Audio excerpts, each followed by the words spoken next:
From the John C. Hint Production Arts Studios in Peoria, Illinois, VideoMax Limited presents Midstate Magazine with your hosts, Kayla Neitz and Dawn McClure.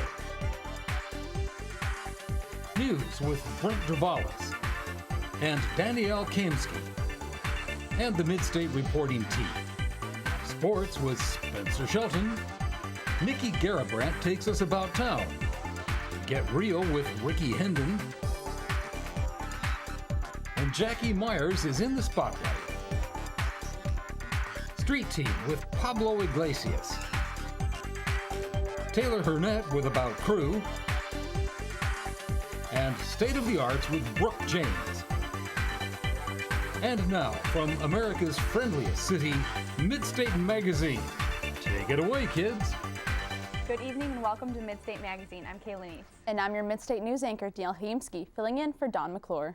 Well, Danielle, it's good to have you on the show today. Thanks for having me. It's different than being on news. Absolutely. A little bit more improv, right? Yeah, it's a lot more laid back, no directly staring.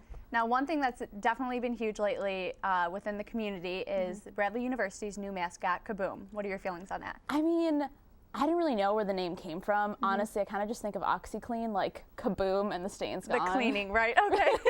And I guess it works for like cleaning up the competition. Absolutely. There you go. Maybe that should be our new slogan or whatever we want to do. Can we get that on a shirt now? I think so. With I like think the that bearded would work. guy's face? Absolutely. But you know, I was watching the news and they're actually talking about calling it the worst mascot ever. I know. And it does seem a little random to me because I'm not really sure what Kaboom has to do with gargoyles or what gargoyles have to do with Bradley University, but they are on our Bradley Hall, correct? So, you know, I didn't think it was that bad. I thought it was kind of cute, and they presented it really well with all the fireworks. They put it out with a boom, obviously. So I think they're doing a really good job. And, you know, you were saying earlier that you don't think everyone should be kind of booing him. We should be supporting our school and supporting the mascot that they've chosen. I think it's one of those things when he came on and people were booing him, I was just like, why? Don't be mean. Yeah, love him. Absolutely. Well, Danielle, isn't it time for you to go do the news right about now? You better hurry, you'll be late. It sure is. I'll meet you. I'll meet you there. We have a lot going on. Okay, sounds good. Well, it looks like they're just about set up. Let's see what's going on with the news team.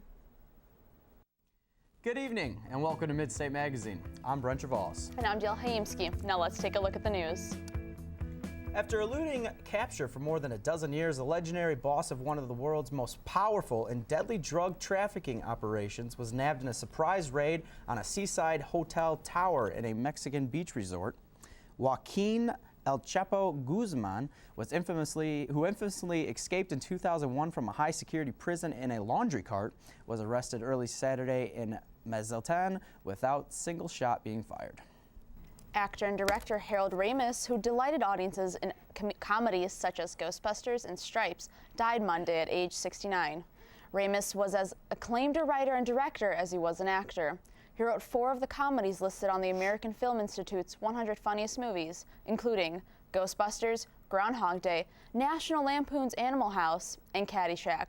Co-star and co-writer Dan Aykroyd said he was deeply saddened to hear of the passing of my brilliant, gifted, funny friend, co-writer, performer, and teacher, Harold Ramis. May he now get the answers he was always seeking.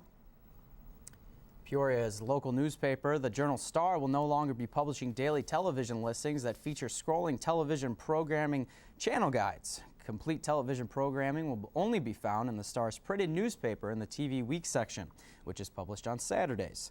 The Journal-Star's layout will change due to the removal of the daily TV listings. Illinois Governor Pat Quinn made a pitch regarding the federal government's denied disaster assistance to local governments affected by deadly tornadoes during a keynote speech at the National Journal's State of the State Policy Summit. Quinn's pitch focused on natural disasters, where he says FEMA denied aid to local Illinois governments in 9 affected counties. Quinn is working with Congress to come up with an effective plan that would aid decisions and add some economic criteria. If you are planning on going to be a kid at Disney, it'll cost you. The most expensive theme park at Walt Disney World Resort just got a little pricier. Starting February 23rd, visitors ages 10 and above will pay up to $99 for one-day tickets to the Magic Kingdom, a $4 increase. Prices for one-day tickets at Epcot, Animal Kingdom, and Hollywood Studios also increased from $4, from $99 to $94. Many visitors to the Disney parks purchase multi-day passes, which can decrease the daily cost of visiting the parks. The winter cold and boil alert has left Peoria Zoo in a water dilemma.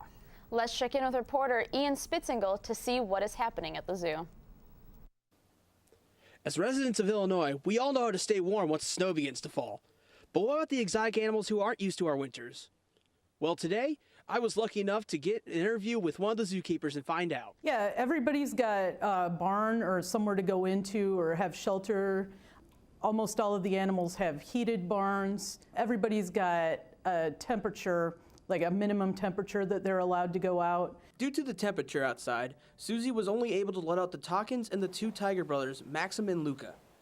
Earlier that day, the Peoria Zoo was affected by the massive water transmission line burst, causing a short supply of fresh water for the animals.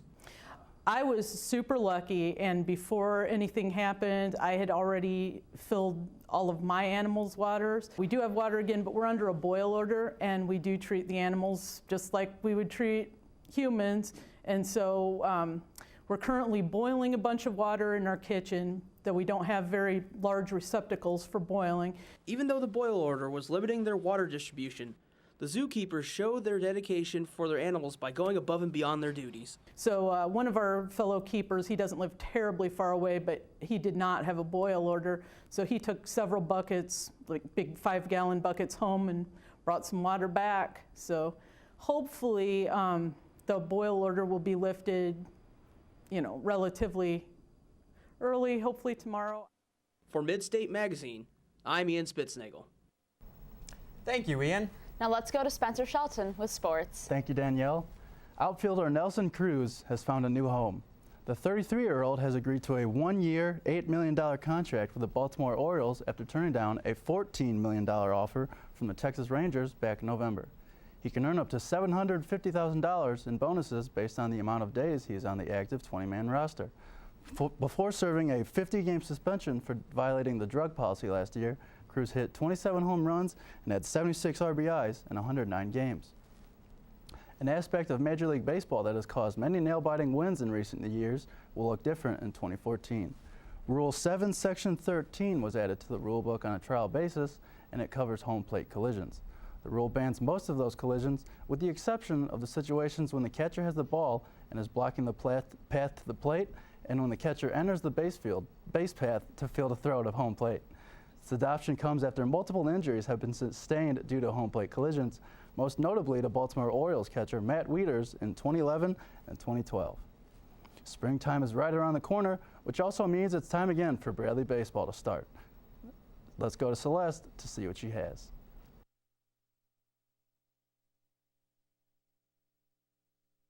The Bradley baseball team will begin to compete with other teams across the nation.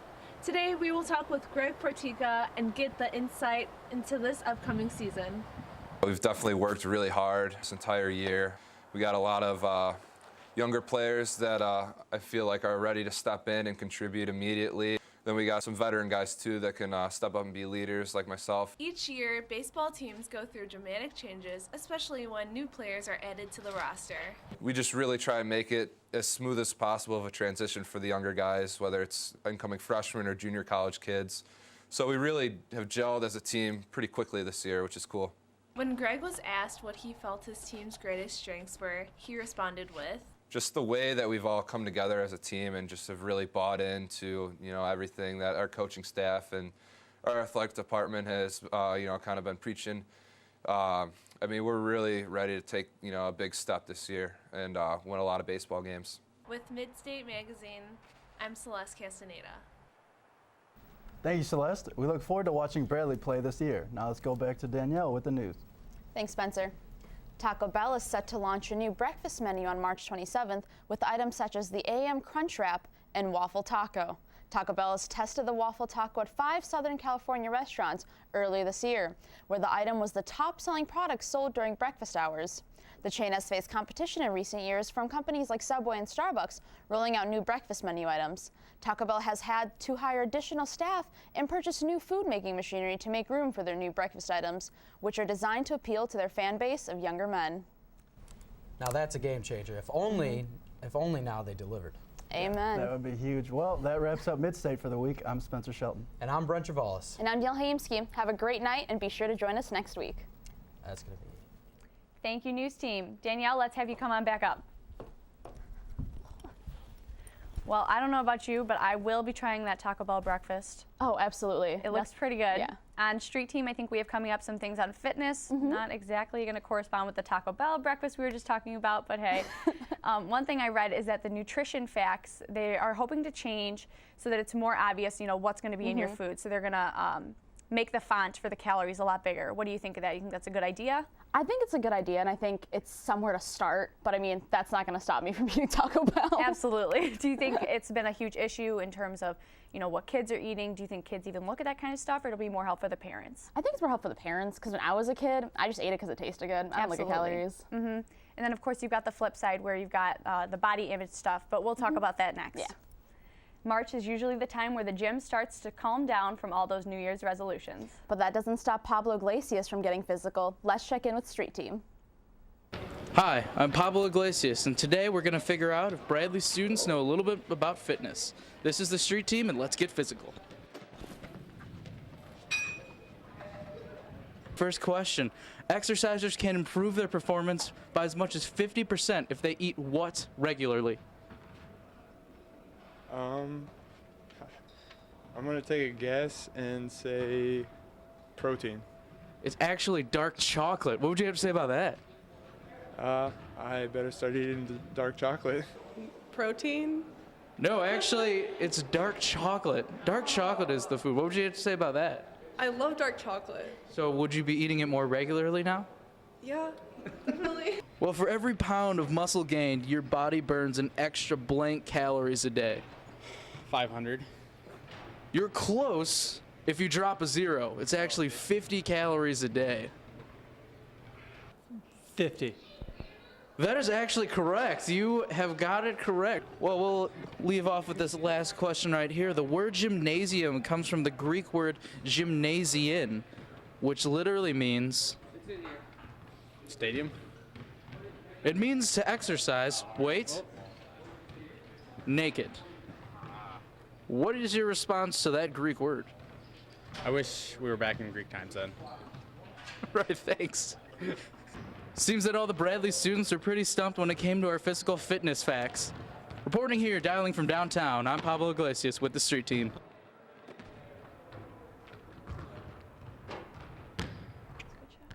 Thank you, Pablo. Looks like you're still in pretty good shape.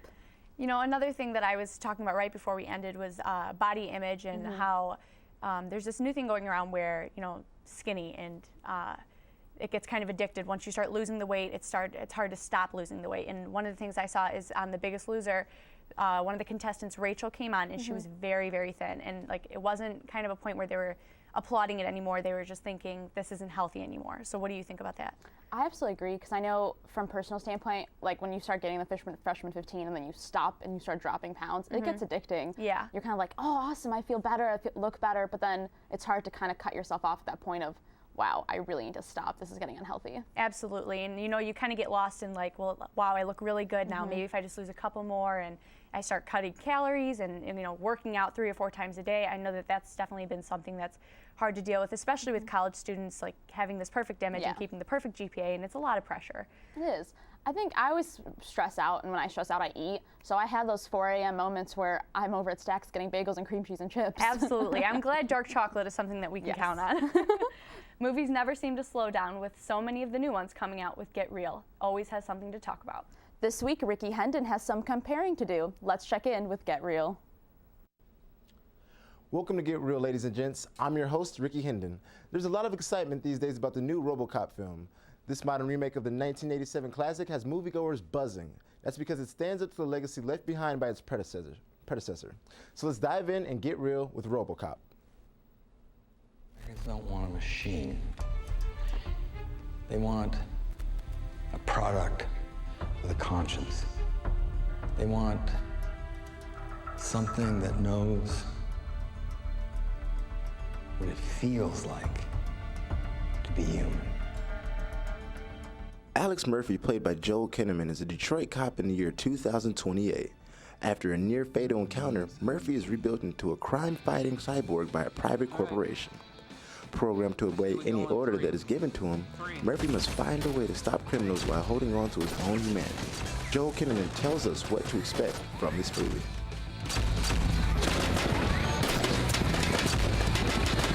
I long to see a big, exciting action movie that has intelligence, that has a lot of emotion, that appeals to both the kid in me and the adult in me. And I feel that this movie does all of those things. And I think it's something that I will be proud of on many levels. It's great entertainment, but it's also entertainment with some substance.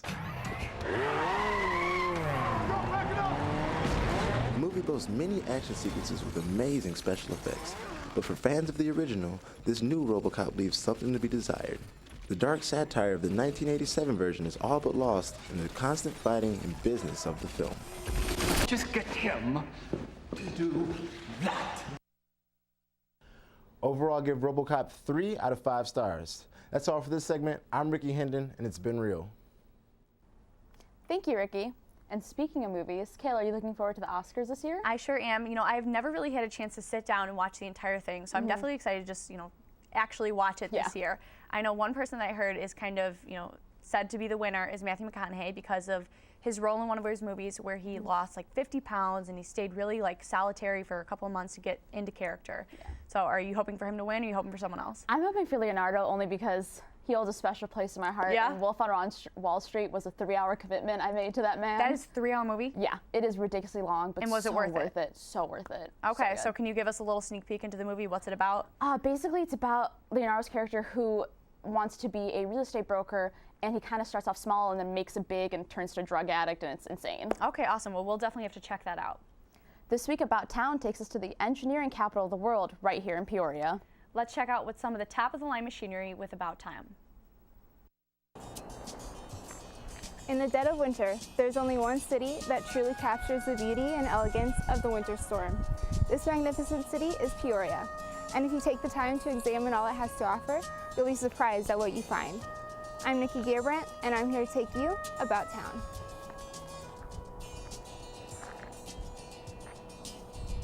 This week, we're taking you to the Caterpillar Visitor Center. One of the largest companies in the world, Caterpillar has made its home and has become a part of our lives here in Peoria. Most people in our community have been touched by Caterpillar in some way. They have a family member, they have a friend, they know about Caterpillar, they'd like to know more, and this is, the way we can open our home to them. The center is full of big Caterpillar machines and fun interactive galleries. One of the biggest draws is this huge mining truck behind you, and in the bed of that truck is a theater, and the movie takes you out to job sites all around the world. The really fun galleries that again the kids like has some interactives where they can design their own piece of CAT equipment and then email it to themselves. Probably the funnest thing for them is just physically getting on this equipment, and then behind this piece of equipment are simulators, and they're the same simulators we use to train our machine operators. The center is a fun learning experience for the whole family. We have CAT fans of all ages. It's great to see the dads and the grandpas come too and get on and tell their kids and grandkids how these operate, how they're used out in the field, in the industry, how our customers use them, and just to explain what all this is, what do these big machines do. If you want to explore the world of Caterpillar, take a trip to the Caterpillar Visitor Center. For Midstate Magazine, I'm Nikki Gearbrandt. Thank you, Nikki. Now, Danielle, speaking of a little bit of like technology and machinery, have you ever known a pacemaker to start and stop working? Yeah, but usually it doesn't end well for the person who has a pacemaker. Well, not in this case anyway. Well, basically what happened is a 78-year-old man was pronounced dead They put him in the body bag, rolled him on his way to the funeral, and he starts kicking in the body bag. Oh my gosh. Trying to get out as they are getting ready to embalm him. That's crazy. So I don't know about you, but that is probably my new nightmare as of right now, because although I don't have a pacemaker, just being trapped in anything, like thinking people are dead. If you've seen like the movies where you're stuck in the coffin, you're like trying to get someone to hear you. Claustrophobic? Absolutely. So Not my thing. No. that would definitely be a new fear of mine. So I know. It reminds me of a soap opera my grandma used to watch where the guy had this disease where he just fell into a coma and stopped breathing, and he ended up getting buried alive. Oh my It was gosh. insane. Yeah, that sounds pretty bad. There's so much talent in Peoria, and Brooke always has the best. Let's check in with State of the Arts to see who's playing this week. Hello, and welcome to State of the Arts. I'm your host, Brooke Janes. Today we have a band that goes by the name of Ocean Glass. With their melodic riffs and soulful singing, they pack a unique sound that speaks to everyone. Thank you for joining us, guys. Thank you. You're welcome. So it's not just you guys in the band, right? There's more of you. There's 3 other guys in the band. I'm Jonathan. This is Travis, and our other friend from U of I named Nishat. He's at U of I right now, and our guitarist is studying for a engineering thing. And we also have David, who plays the bass, who couldn't make it. Okay. So you guys, there's an engineer in the band. Are the rest of you studying music then, or? I don't think anyone in the band's actually studying music, are we? I'm minoring in music. Are you? Okay. Yep. And then you guys all just do this in your free time. How much of a time commitment is it? Only a couple hours a week, actually. We don't really practice as much as we should. No? So is this going to be a train wreck when you perform tonight, or? Probably. Oh, yeah. Probably. Absolutely. Absolutely. Okay. Well, best of luck to you guys. What are you going to be performing today? It's called Small Treehouse. It's a song I wrote last year, and then John had me playing at one point, and he kind of added his own part to it, so it's really both of ours. Oh, okay. Well, would you mind giving us a little taste?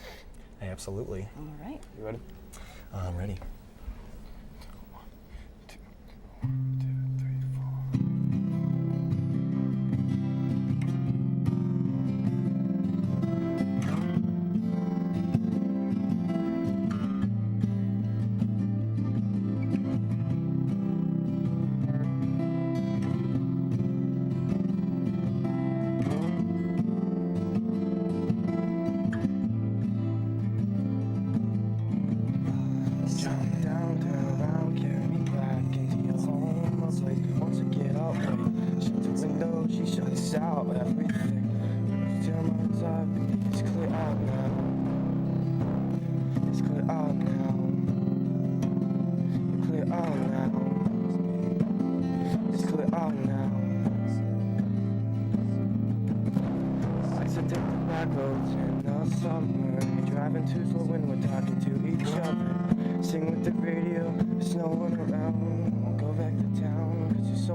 Songs that I cannot play.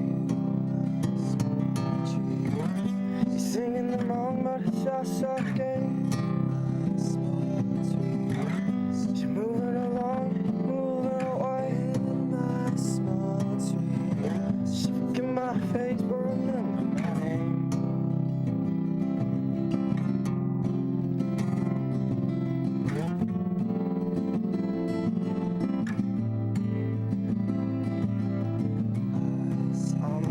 She's in the same place, something more. Just look at her face. Tell me what you want, what it is you need. Tell me all the things that you wanna be. What you wanna be. What you wanna be. What you wanna be.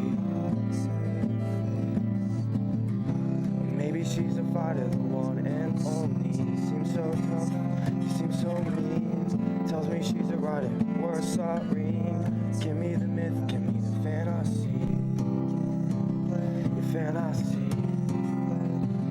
Your fantasy. Your fantasy. Show me songs that I cannot play.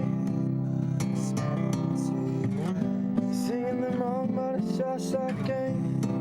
Just moving away. Just look at my face, but remember my name.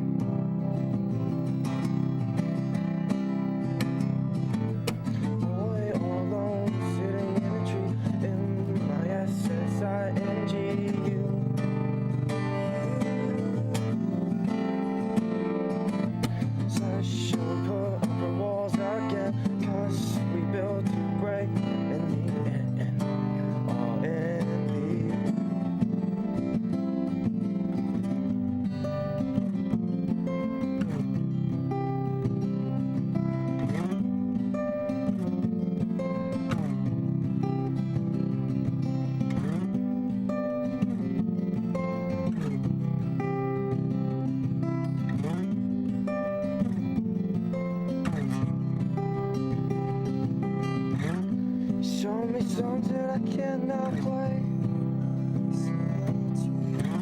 You're singing them wrong, but it's just a game. And you're moving along, you're moving away. Shaking my face, but remember my name. Well done. That was beautifully written. Thank you. You guys didn't bomb at all. Thank you. You're welcome. And that's all we have for today on the show. That's all for this section of State of the Arts. Be sure to join us next week when we get a more in-depth look from talent around the area. I'm your host, Brooke Janes. Thank you, Brooke, and thank you, Ocean Glass. Well, we talked about a lot today. What we just recently learned while we were on our break is that Kaboom was named because of the announcer that we had, Dave Snell, who is now in the Hall of Fame. It's just a catchphrase that he always used. He'd always say Kaboom. So I think that's kind of cool. Yeah, it's nice, and it gives like a little history and a little appreciation to him. Absolutely. So some other things that we talked about was Matthew McConaughey. Yeah, still voting for Leonardo on that one. Absolutely. For the Oscars. And we also talked about the freaky pacemaker incident. Yeah, let's hope that that never happens again because, you know, I will, like, God forbid anybody needs one, but that would definitely make me think, I don't want one, I'd rather just die now. Die and stay dead. Exactly. So we also talked about a little bit of body image things and nutrition and just staying healthy and not getting obsessive about it. Exactly. And then going with the nutrition, just those Taco Bell breakfasts, man. Gonna have to try those out, right? Mid-state breakfast lunch. Absolutely. You know, sometimes it doesn't even matter. You're just having a craving, you gotta go for it. Amen. Cravings matter. So I think another thing we talked about, we didn't talk about the music, but what did you think of Ocean Glass? I thought they were fantastic. I thought they were really good. One of my more favorite bands. They were really good. One of the better ones that I think everyone's on here that we have on our show has been, you know, really talented, but that was definitely one of my favorites. Exactly. Plus the guy was really cute, so it helped. That's always a plus, right? Yeah. Well, I really liked it. I enjoyed it. It was fun. Yep. Have you heard any new music lately? I actually have not, but I'm looking forward to, so let me know. All right, absolutely.